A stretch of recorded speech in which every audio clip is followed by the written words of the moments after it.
Selamat datang dalam pembelajaran Bahasa Indonesia. Pada pertemuan hari ini, kita akan membahas atau belajar kalimat efektif. Nah, apa yang perlu kita pahami tentang kalimat efektif?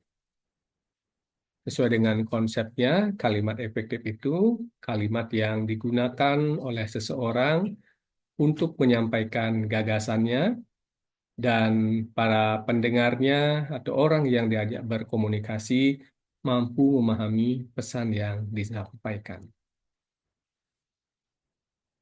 Nah, ada beberapa ciri kalimat efektif. Pertama, kalimat efektif disusun oleh unsur-unsur kalimat, meliputi subjek, predikat, objek, atau pelengkap, dan keterangan. Nah, contoh sebuah kalimat efektif. Ahmad Tohari menulis novel Orang-orang Proyek.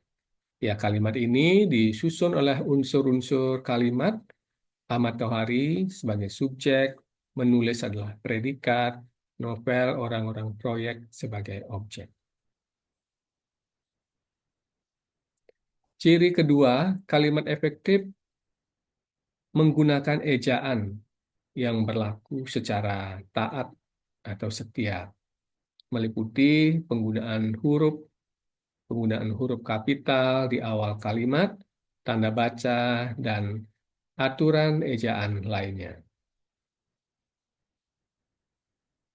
Ya, ciri ketiga kalimat efektif menggunakan kesepadanan antara struktur bahasa dengan jalan pikiran yang logis dan sistematis.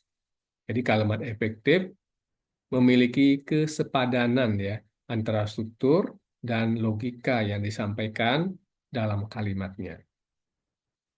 Contoh, sering kita dengar, untuk mempersingkat waktu, saya silakan Bapak untuk memulai rapat. Nah, pada kalimat ini terdengar tidak efektif pada kata mempersingkat waktu, ya karena waktu tidak bisa disingkat. Kalimat tersebut akan menjadi efektif jika ditulis atau disampaikan untuk mengefektifkan kesempatan saya silakan Bapak untuk memimpin rapat. Ciri kalimat efektif yang keempat, menekankan ide pokok. Kalimat efektif menekankan ide pokok. Nah, penekanan ide pokok dapat dilakukan dengan beberapa cara. Yang pertama, menempatkan ide pokok yang ditonjolkan pada awal kalimat. Contoh, pimpinan menginstruksikan bahwa semua karyawan berkumpul di lapangan. Nah, jadi pimpinan menginstruksikan adalah penekanan ide pokok dalam kalimat ini. Yang kedua, cara kedua, membuat urutan kata yang logis.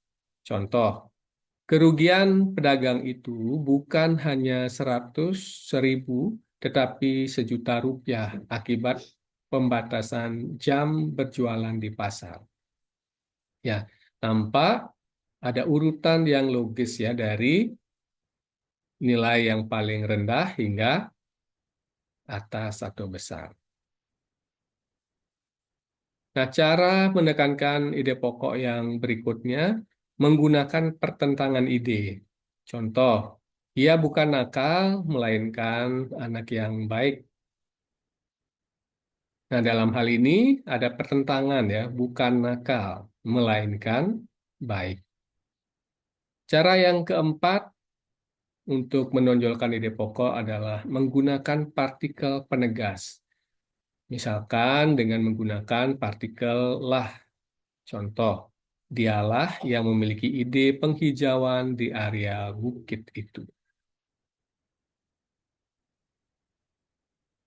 Cara berikutnya untuk menekankan ide pokok tidak menggunakan sinonim kata.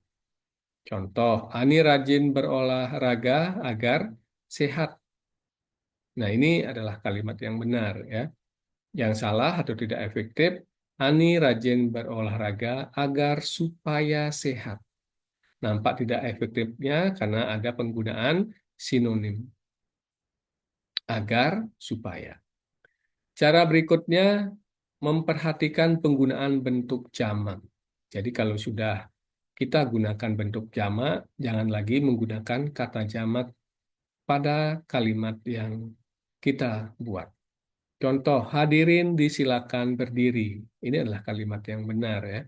Nah, menjadi tidak efektif kalau kita buat para hadirin disilakan berdiri. Nah, mengapa tidak efektif? Ya, di sini ada dua bentuk kata jamak, para dan hadirin. Jadi kita kalau sudah menggunakan hadirin, kita tidak lagi menggunakan para. Ya, demikian untuk materi singkat kalimat efektif. Masih banyak karakter atau ciri yang lain yang perlu kita perhatikan ketika membuat kalimat, dan contoh-contoh masih banyak yang kita perlu explore lagi.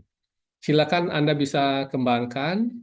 Terima kasih untuk pertemuan pada hari ini. Kita cukupkan sampai di sini.